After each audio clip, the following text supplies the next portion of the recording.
Agricola came and invaded Scotland. And then there were troop withdrawals. 120, Hadrian's Wall was started. And then, as I said, in 140, they started building the Antonine Wall. Who built the wall? Well, it was mostly by the soldiers. The walls and the roads were built by the legionaries. And within their ranks, they had architect engineers, they had surveyors, they had masons, they had carpenters, glaziers for the glass windows. Yes, they had glass in their windows. It's amazing. We didn't have anything like that in the medieval buildings until much later. Locals may well have been drafted in to provide cart materials, but mostly it was the Roman legions that built the walls, both Hadrian's Wall and the Antonine Wall. So the Antonine Wall took 6 years. There were modifications that continued until after Hadrian's death in 138 AD. And then, as I said, just a few years later, Antonius Pius started his wall further up. People often ask how much of the wall costs to build. We're very cost conscious these days. We want to put a price tag on everything. Well, we don't actually have a price for it because, you see, it was done by the soldiers and they were on salary. They had to have something to do. So this was just their work. At today's prices, well, it's been estimated that to build another Hadrian's Wall, it would cost about $100 million. I think it would be far more than that, but I don't know.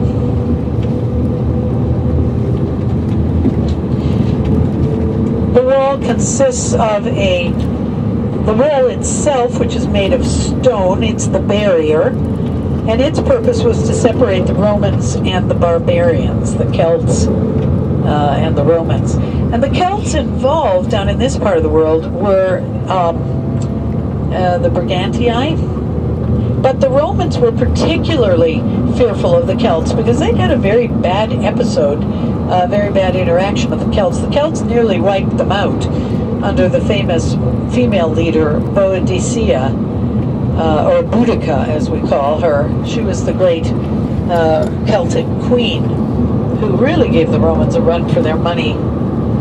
So the Romans knew, that this was a fresh memory, and they wanted to control the Celts.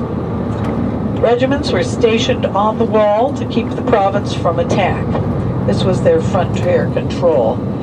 Forts were placed and built every, a distance of a day's march apart. So that was 14 miles. And the area was patrolled constantly.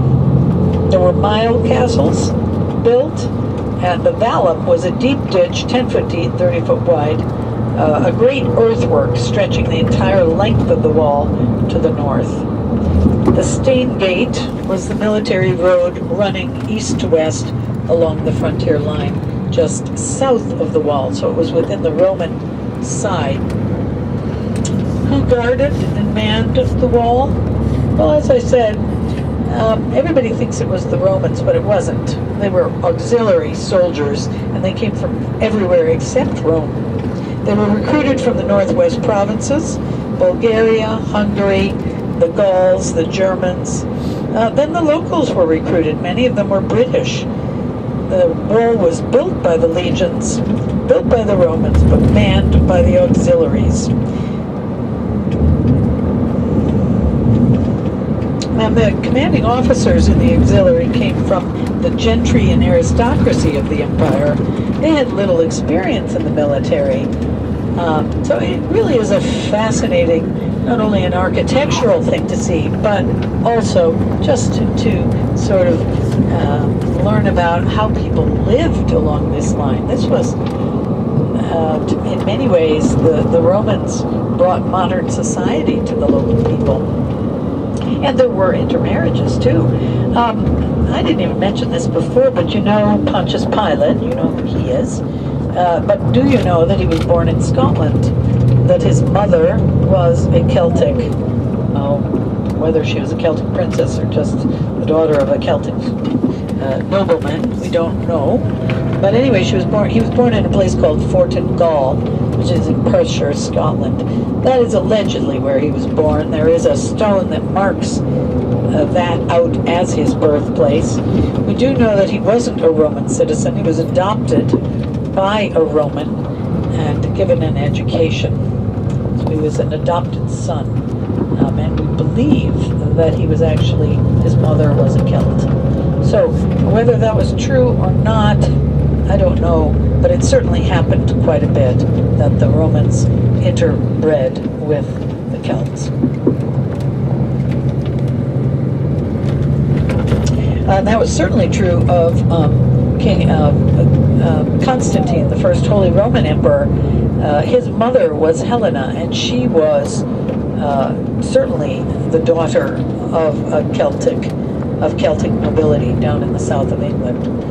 So if you want to read about her, she's the one who allegedly discovered the location of the true cross, where the cross was buried and covered up after Christ's crucifixion. She was a Christian.